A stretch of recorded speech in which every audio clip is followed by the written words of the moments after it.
Well, Durga Puja, which has now become a festival, and it was meant to be for devotion, but it has now become more, as much for food as well. Absolutely, and during this festival, devotees offer a variety of Bhog Prasad as offering to the goddess.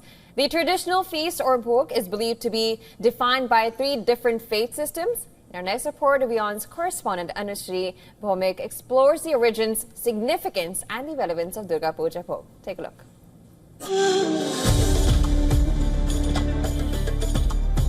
It's that time of the year when fields are dotted with pristine white kash flowers or wild sugarcane. It's also a season when the scent of Shioli, the night flowering jasmine, wafts through the air, signifying the arrival of Goddess Durga.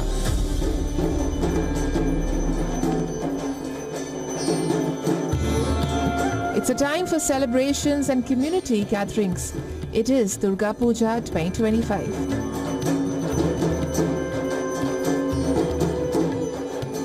What unfolds over the next few days is nothing short of a spectacle. This year, the festival has begun on the 28th of September and will culminate with Vijay Dashmi on the 2nd of October.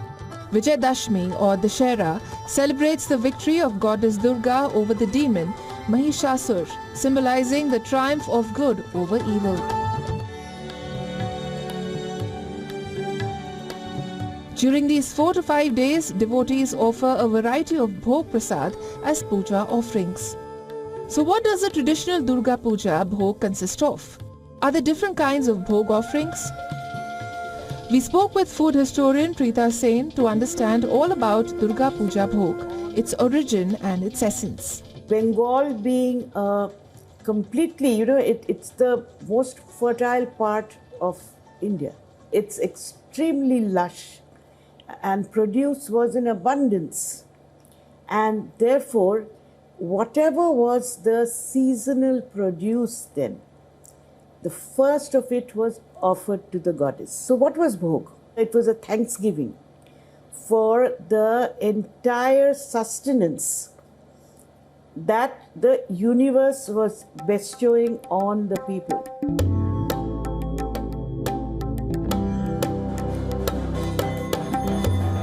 One of the most popular origin stories of Durga Puja is set in the aftermath of the Battle of Plassey in 1757.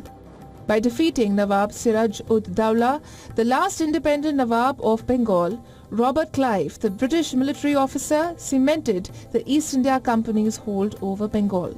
Clive wanted to hold a grand ceremony in Calcutta to convey his gratitude towards the Almighty. It is then that Nabakishan Deb, Clive's close confidant, invited the Englishman to his mansion to make offerings to Goddess Durga. That's how Durga Puja is known to have emerged in Bengal. And the traditional Durga Puja Bhog offering is believed to be steered by the 3 schools of rituals in the worship of the goddess. There are 3 schools of Bhog cooking. One is the Vaishnav tradition, where it is pure vegetarian, and by pure vegetarian I mean sattvic, with no onion or garlic, and that is what is generally seen out in the community pujas, because it has to be inclusive.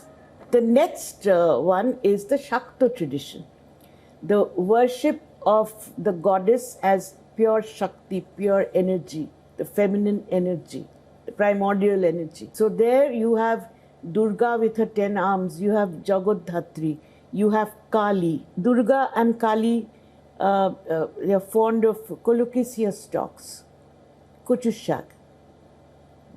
It's a seasonal thing. Annapurna being the eternal mother, the nurturer, is only greens and rice. Lakshmi being the lady of wealth is treated as the elite among all of them and given fish and hilsa.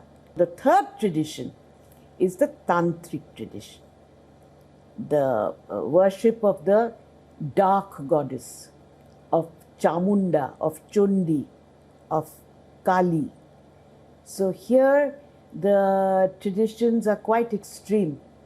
Raw meat is offered to the goddess. and alcohol. After the goddess's bhog has been done, that is taken and little bits of it is added to the community bhog of the big vessels. That is when it becomes bhog. It's called the mool bhog. Otherwise, it's plain khichuri and sabzi and whatever. So that is what we take, and we do this and we take our first mouthful. Why do we do this? Because it has now become prasad.